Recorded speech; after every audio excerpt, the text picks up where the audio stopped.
I want to ask about the Iran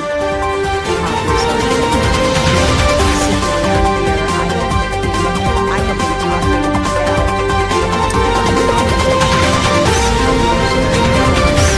I understand that the administration has made clear that you believe that the actions taken thus far fall under the president's Article 2 authority.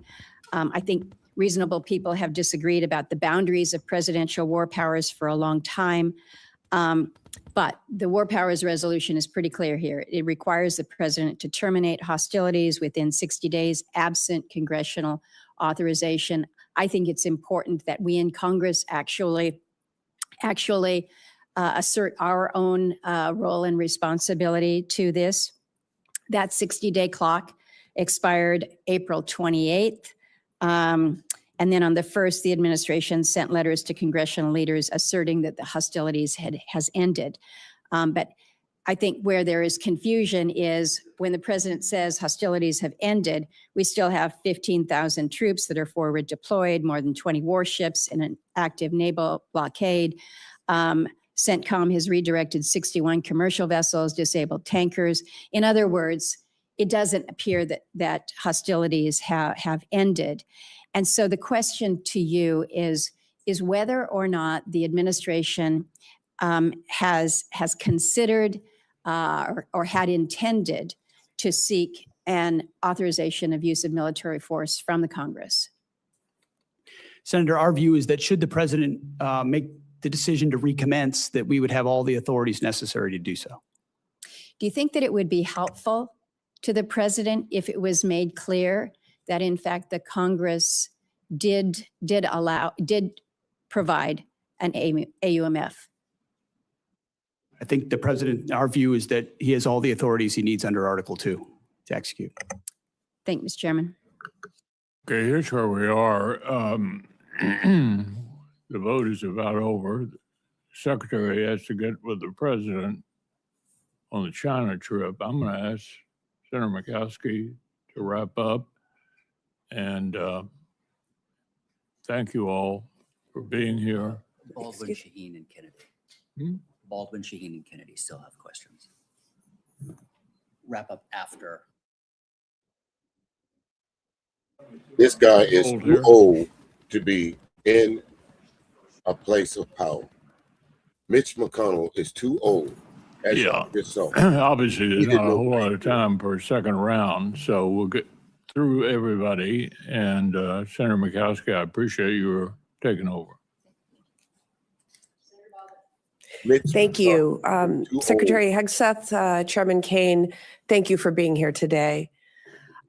Today is the first time either of you are appearing before this subcommittee since the abrupt choice was made to cancel the acquisition of the Constellation-class frigate, which was being built in Wisconsin. These ships were meant to provide vital capability to the Navy in the event of a future war against China. And they were certainly part of our calculus of deterrence through strength. Canceling this program placed thousands of jobs in Wisconsin at risk and left our fleet less prepared. You know, President Trump has talked a lot about making ships in America again.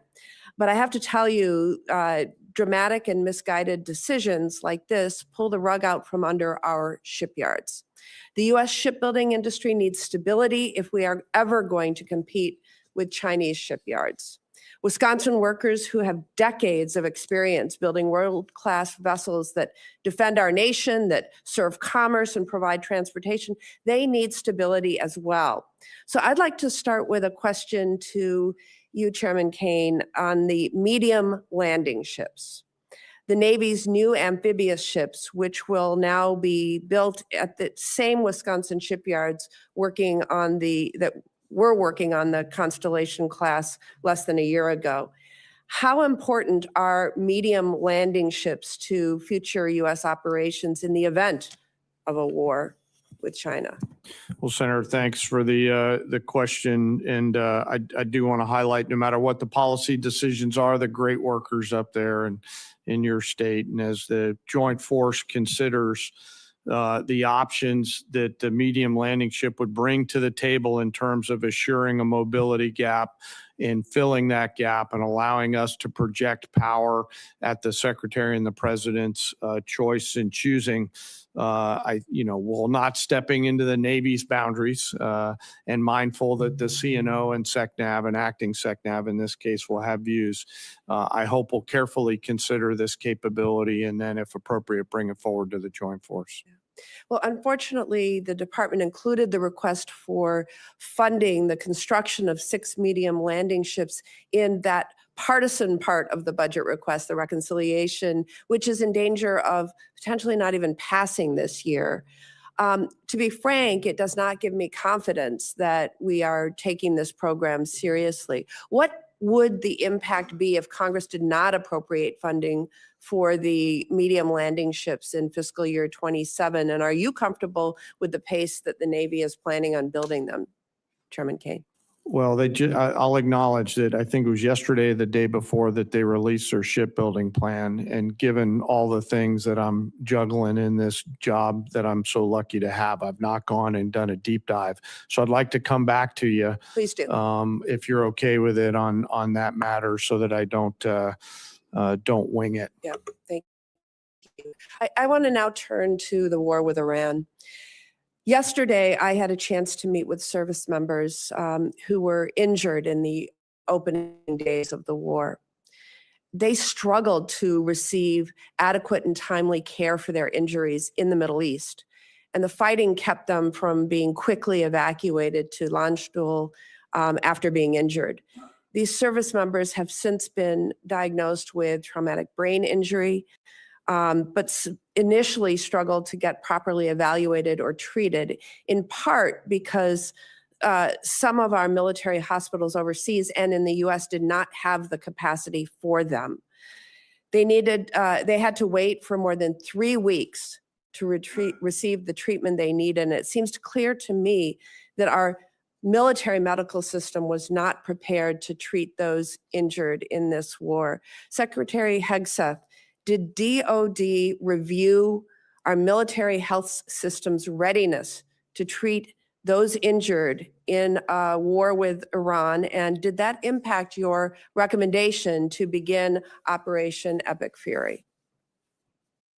Well, the view of the department was always to, as expeditiously as possible, move anyone injured that needed further care to Europe for that care, with the recognition that, thankfully, 90% of those that have been injured in Epic Fury have returned to duty. So most of those injuries have been minor enough that they return, but we always catalog if there could be future complications to ensure that they get care in the future.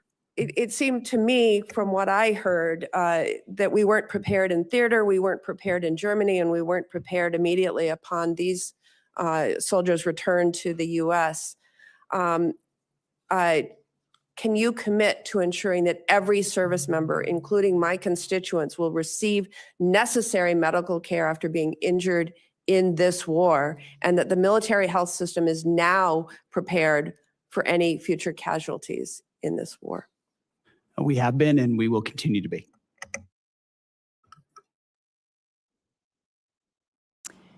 Senator Shaheen. Thank you, Madam Chair. And thank you both for being here, all three of you for being here. Since your testimony 2 weeks ago, Secretary Hegseth, before the Armed Services Committee, the department has sent over your legal review, which I appreciate, thank you, for use of security assistance funding for Ukraine. However, as was determined earlier in the testimony, funding still has not gone out the door.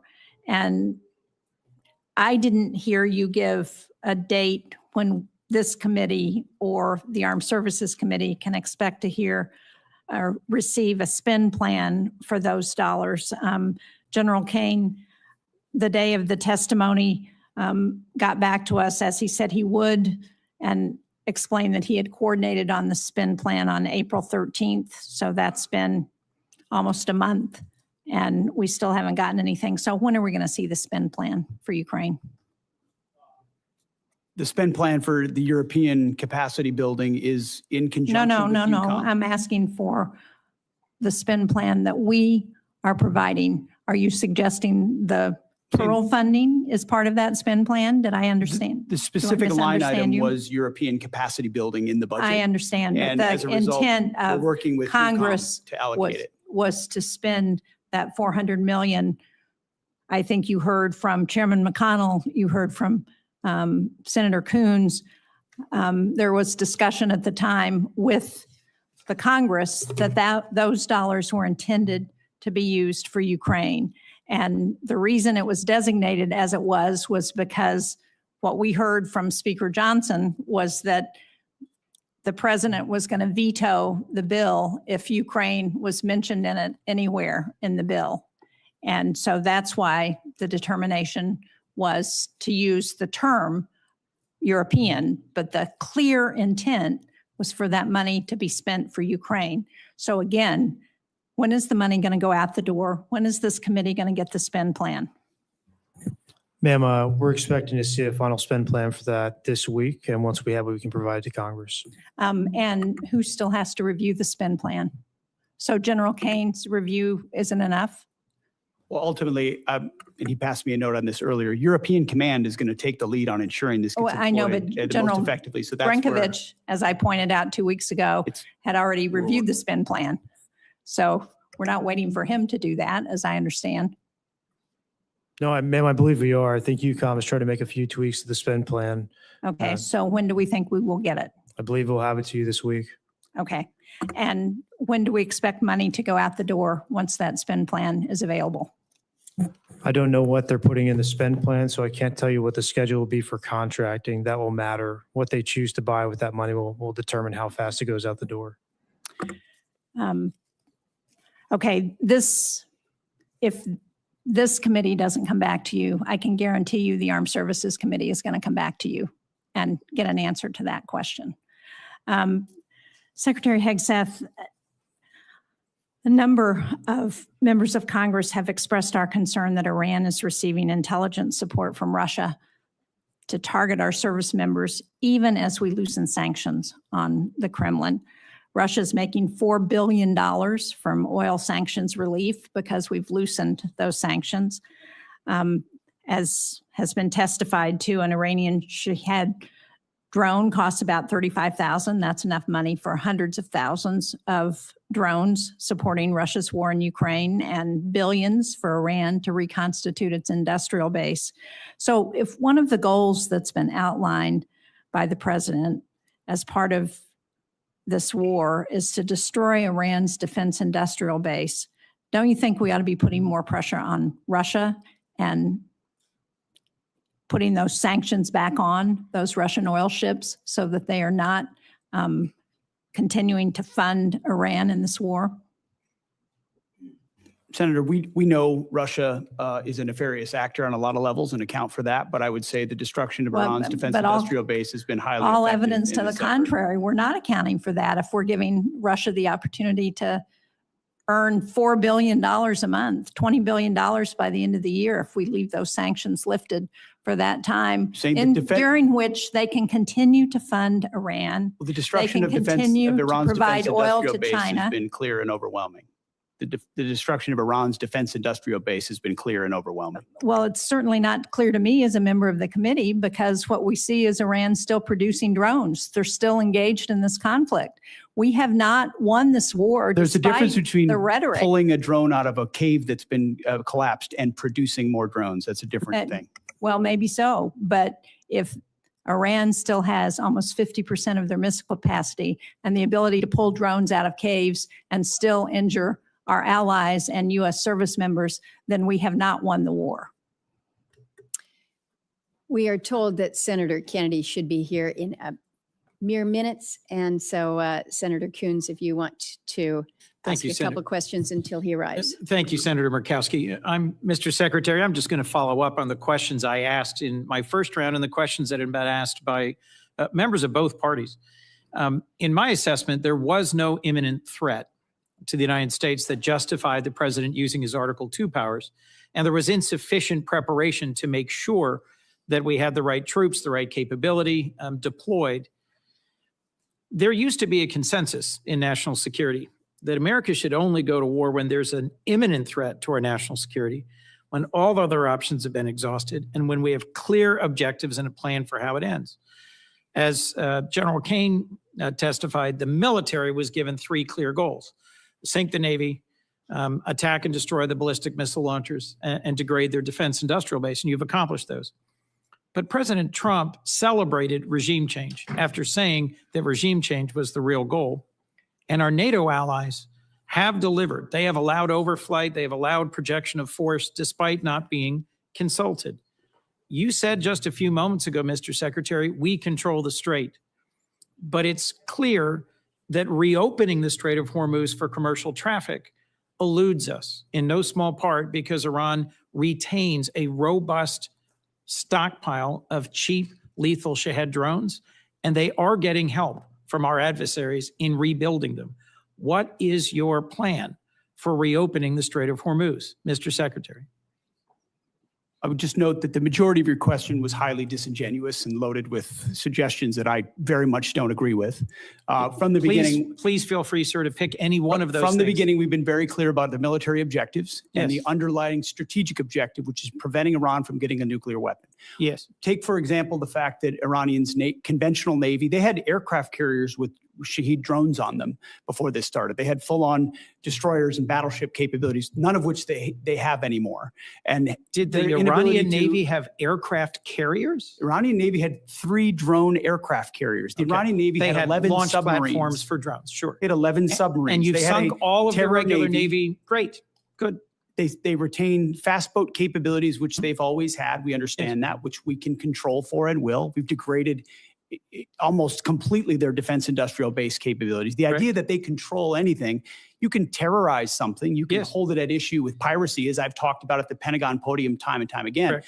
That doesn't mean you control it. We control what goes in and out, and we control whether or not we have to restart conflict. The president does as well. Mr. So Secretary. we're the ones that will manage where this goes in the future, and they have very limited ability to set the tempo or respond to it. And that gives the president a lot of options to ensure that Iran never gets a nuclear weapon. The connection between their ability to close the Strait of Hormuz using fast boats and Shahed drones and our strategic goal, shared broadly, to prevent them from ever having a usable nuclear weapon is utterly unclear to me. And my question was, what's the plan for reopening the Strait of Hormuz to commercial traffic, given Shared broadly, but skyrocketing never prices? executed. Shared broadly, but never executed because previous administration didn't have the willingness to actually do what it would take. And when Iran was at its weakest moments following the 12-day war, but still wanted the pursuit of a nuclear capability, President Trump made the courageous decision to go at their conventional umbrella and shield, which they were using to protect their nuclear program, which we knew came with threats and branches and sequels. My which we've concern, accounted Mr. for. Secretary, is that you've achieved a series of tactical successes, but are on the verge of a strategic loss because we are now negotiating. I just think it's so a foolish. demand. Here we are in a committee in the United States Senate, 74 days in, and you're talking about strategic loss. We have the ability to 74 defeat a days in. 47-year threat of a pursuit of a nuclear weapon. We have more leverage than we've ever had. We've had incredible battlefield successes, and you're talking about a strategic loss? Mr. Cloaked in Secretary. disingenuous questions. Mr. Secretary. This is how you Mr. undercut Secretary. efforts that could otherwise and are otherwise I am being not very your effective. enemy, sir. I am not your adversary. I share your goal of preventing Iran from ever having a usable nuclear weapon. To finish my sentence, control of the Strait of Hormuz, the ability to degrade our partners and allies' gas and oil production capabilities through cheap drones, the ability to harass and harry commercial shipping remains in Iran's hands. And their demands are that we recognize sovereignty for them over the Strait of Hormuz, which I believe our president's rejected, you've rejected, I reject. But my question remains, how do we reopen the Strait of Hormuz to commercial shipping? If we control it, how do we reopen it? And your average American is seeing this at the gas pump every single day as the cost of gas continues to rise. Senator Coons, I know that your question has not yet been responded to. And it deserves an answer. It does But I also deserve an understand I'm answer. delaying my colleagues. But But- that's the question that deserves an answer, Mr. Secretary. We do have Senator Kennedy, followed by Senator Murphy, and I know that Secretary has a time departure. Thank you for your indulgence, thank you. Madam Chair. Thank you. Mr. Secretary, welcome. Can we agree that if you took President Xi Jinping and turned him upside down and shook him, that the African country of Mauritius would fall out of his pocket? I don't know if we can, but I'd like to indulge you on that. Well, let me try it another way. Mauritius is good friends with China, is it not? I understand there's some level of a relationship there. Yeah. Yeah, like they're BFFs or whatever the young people call it. Prime Minister Starmer wants to give Diego Garcia and the Chagos Islands to Mauritius, which has virtually no connection with the Chagos Islands, who will promptly give a spare key to Diego Garcia to China. Is that accurate? What I would underscore is that Diego Garcia is a very strategic location, and having the ability to operate there for the United States military is going to be critically But important in the future. Starmer wants to give it away, does he not? As President Trump has stated, there's been some pretty bad deals made by the Brits as it pertains to Diego Garcia. I'd like to yes. hear you. I mean, the president's been back and forth on this, and I've talked to him a lot. He is not going to agree to that, is he? No, as the president has stated, it was a bad deal that was cut by the UK and Prime Minister Starmer as it pertains to Diego Garcia, as evidenced by limitations that our troops could face in how we use that island. Yes. All right. I appreciate that. My understanding is that the classified information and unclassified, it's public, showed that our intelligence discovered that not that long ago, Iran had developed the supreme leader, now dead is fried chicken, but they have a new supreme leader, had developed a new game plan for their nuclear weapons program. And their game plan was to jack up missile, both ballistic and cruise missile production and drone production, and put together this huge stockpile of missiles and drones. At which point they would turn to the United States and Israel and the rest of the world and say, we're going to restart our nuclear weapons program. If you bomb us again, like you did in June, we will destroy the Middle East. And by the way, our missiles can now reach Berlin and London and Paris. Is that my understanding of one of the reasons, the main reason we went into Iran? I think that's pretty well articulated, Senator, that they were trying to use the umbrella of their established conventional stockpiles to blackmail the rest of the world in pursuit of their own nuclear weapons. Now let's talk about Iran today. Can we agree that Iran, both the public and the private sector, is being held together right now with spit and duct tape? Spit and duct tape is not a doctrinal term, Senator, but I would agree with something along those lines. It's a Louisiana term. I mean, 7 out of 10 Iranians are out of work. We bomb their infrastructure. They've got 70% inflation. Their internet's shut off. You know better than I do what we've done on the military side. Their launchers, gone. Their missiles, for the most part, gone. Their drones, gone. Do they have some left? Yeah. Their Navy, gone. Their Air Force, gone.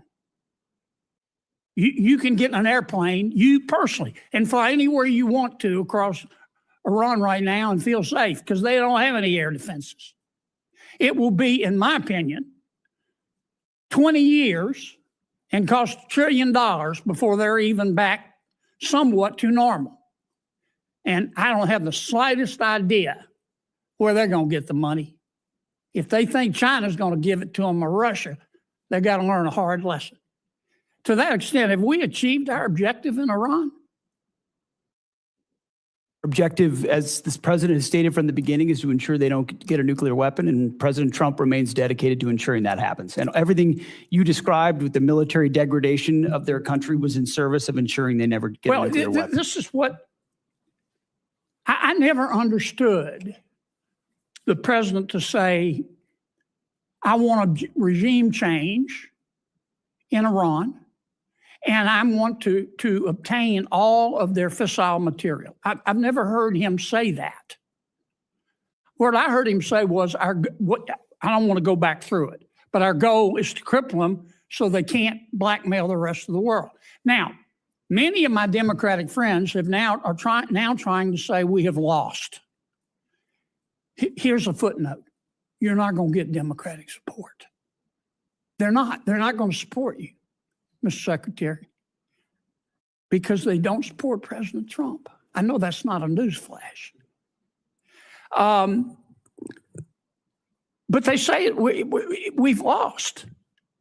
I don't get it. I don't understand how we've lost. Is the strait closed? Yes.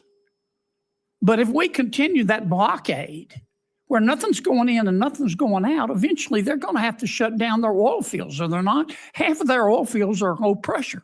Once they put them down, they're not going to get them back up. Am I missing something here?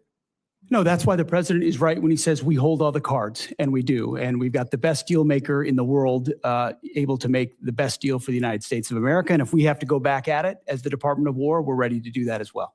Well, keep two things in mind. You're not going to win over my Democratic friends. It's not worth getting your blood pressure up. Focus on other things. And number two, just keep this in mind. America first does not have to mean America alone. America first does not have to mean America alone. We need all the friends we can get. They need to carry their own weight. They need to pay their bills. But the more the better. I'm sorry I went way over, but I sure do appreciate Senator it. Kennedy. Senator Murphy. Thank you, Madam Chair. Thank you all for being here. Let me give you a chance, Mr. Secretary, to answer Senator Coons' question, which is a really simple one. How are we going to get the strait open? Because nothing matters more to our constituents than doing something about these spiraling gas prices, which are bankrupting families and farmers all across the country. And maybe let me ask it this way.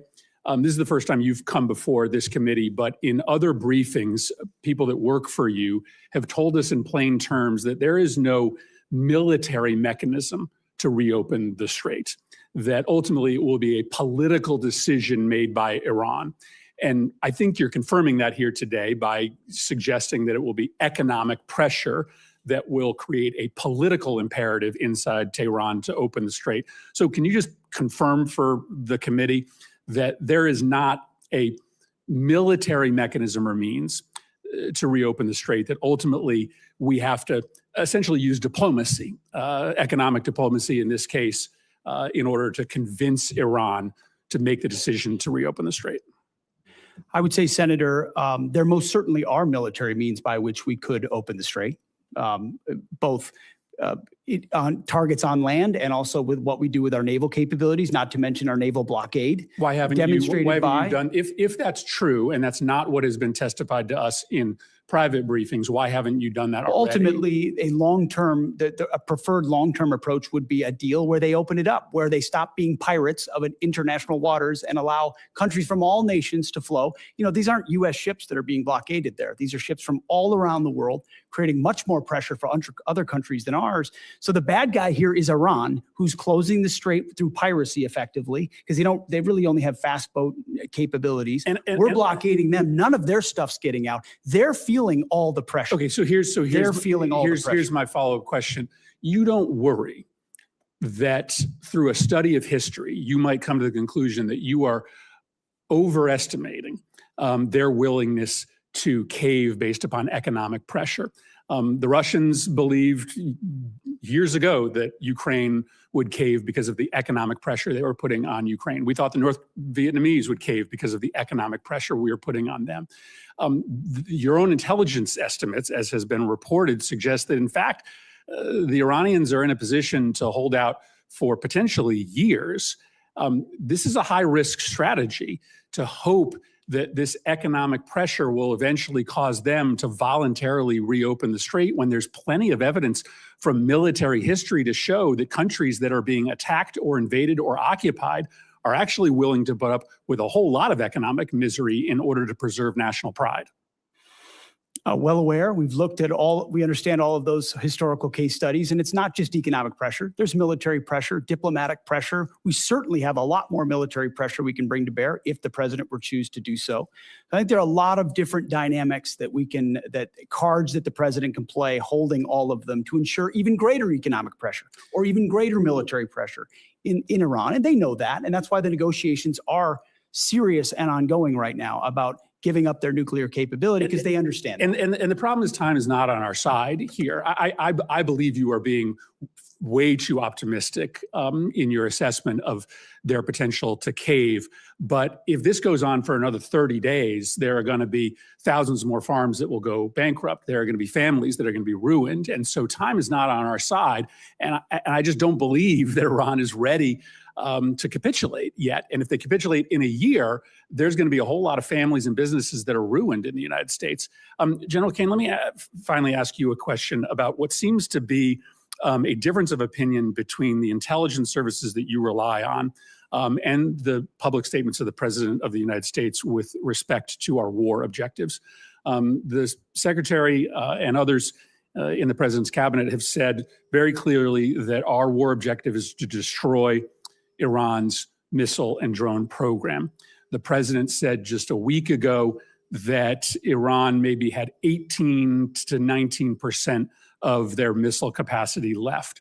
But there is public reporting suggesting that our intelligence agencies say that Iran still has 70% of their missile and drone capability, which would be a failure of our objectives if that were to be true. What can you tell us about the number of missiles and drones that they have left, and do you dispute that intelligence estimate? Sir, I'm not going to comment, with deep respect for the question, I'm not going to comment in this forum on what may or may not have been opined on by the IC, which would suggest a leak or a confirmation of any intel. So while I appreciate the question, I hope you'll also appreciate my not answering it. Well, then just give me what is the President said that 80% of. Yeah, I'm not going to comment on BDA on either way, sir. Well, then how do we or the American public assess the success of the mission when you've stated publicly the purpose of the mission is to destroy their missile and drone capability? How do we assess whether we should continue funding this if you can't state? Well, I'm not going to answer what you guys in the Congress considers the decision criteria around continued funding or not. What I know is that I've not read the report that you're talking about. All of our battle damage assessment matters are classified, and it would be inappropriate for me to comment in this forum on that. And I appreciate the question, but I'm not going to answer it. Let me just put it to Secretary Hegseth. The President said that 80% of their missile capacity had been destroyed. This public report says it's only 30%. Can you give us an answer as to what the real number is? I mean, I would answer the same way as the chairman. Not talking to this committee about the damage assessment. Not validating leaked information that could be wrong or not wrong. Why would I validate what people may leak or not leak? This is not a classified setting. We don't talk about those things. And we like to talk about them on TV. We don't talk about them here. I would perhaps suggest that that some of these questions and responses are perhaps best in a classified setting. But I also acknowledge that we are not in a classified setting. We have held the secretary and the chairman longer than I think they had anticipated. Senators have 1 week to submit additional questions for the subcommittee's official hearing record. We request for a response from our witnesses within 30 days of receiving these questions. The subcommittee stands in recess subject to the call of the chair, and I would ask those in the audience to remain in their seats until Secretary and General Caine depart. And safe travels to you to China. Good luck.